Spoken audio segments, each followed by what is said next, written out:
ሻሎም ልጆችዬ እንዴት ናችሁ? ዛሬ የምንነጋገረው ስለ ጸሎት ነው።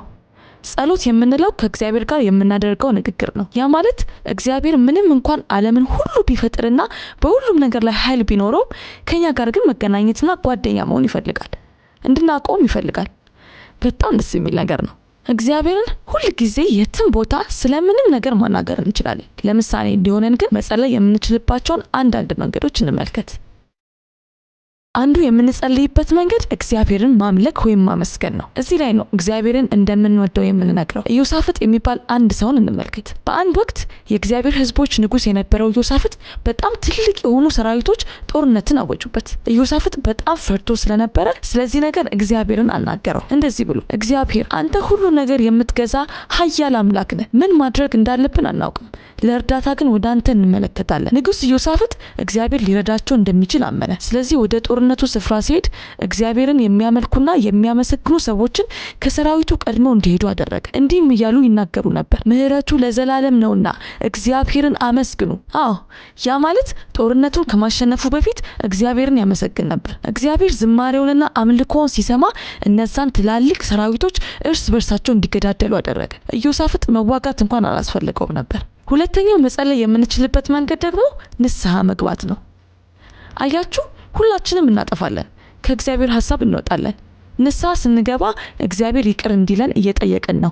ከዛ ወደ እግዚአብሔር እንመለሳለን ማለት ነው። አንድ ቀን አንድ ዳዊት የሚባል ሌላ ንጉስ በጣም ትልቅ ጥፋት አጠፋ። የራሱ ያልሆነን ነገር ወሰደ። ከዛም ዳዊት ያጠፋውን ጥፋት ለመሸፈን ሲል ሌላ ትልቅ ጥፋት ውስጥ ገባ። የዳዊት ጥሩ ጓደኛ ናታን እግዚአብሔርን እንዳልታዘዘና እንዳጠፋ ሲነግረው ዳዊት ንስሐ ገባ። እንዲህ አለ፣ እግዚአብሔር ሆይ ከታላቅ ፍቅር የተነሳ ምህረት አድርግልኝ። ምህረት ማለት አንድ ሰው የማይገባውን ይቅርታ ሲያገኝ ማለት ነው።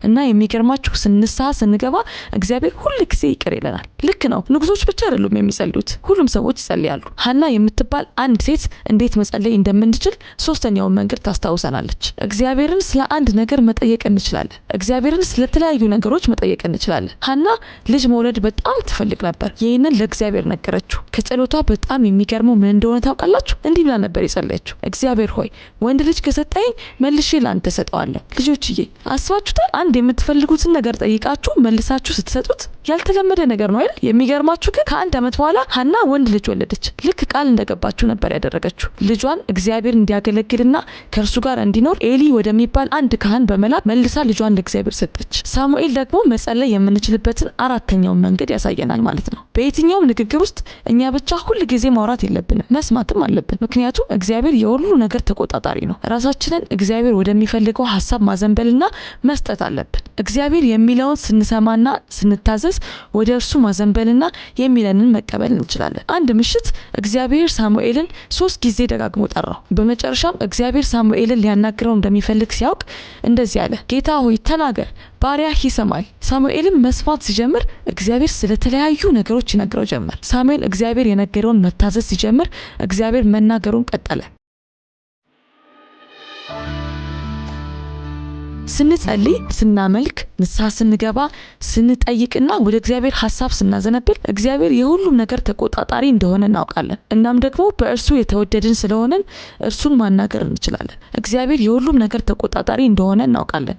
እኛም ደግሞ በእርሱ የተወደድን ስለሆነን እርሱን ማናገር እንችላለን ማለት ነው። እነዚህ ናቸው እንግዲህ በመጽሐፍ ቅዱስ ውስጥ ያሉት አንዳንድ ቃሎች ስለ ጸሎት የሚነግሩ። እሺ ድንገት አንዳንዱ ካመለጣችሁ ልከልስላችሁ። ጸሎት እግዚአብሔርን ማናገር ነው፣ ደግሞም እግዚአብሔርን መስማት ነው። ለመጸለይ በጣም ብዙ መንገዶች አሉ። ኢዮሳፍጥ እግዚአብሔርን አመለከ። ዳዊት ንስሐ ገባ።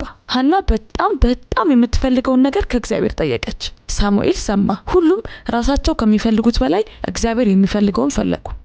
ጸሎት እግዚአብሔር የሁሉም ነገር ተቆጣጣሪ እንደሆነ የምናስታውስበት ነገር ነው። ይወደናል፣ ደግሞ ከኛ ጋር መሆን ይፈልጋል።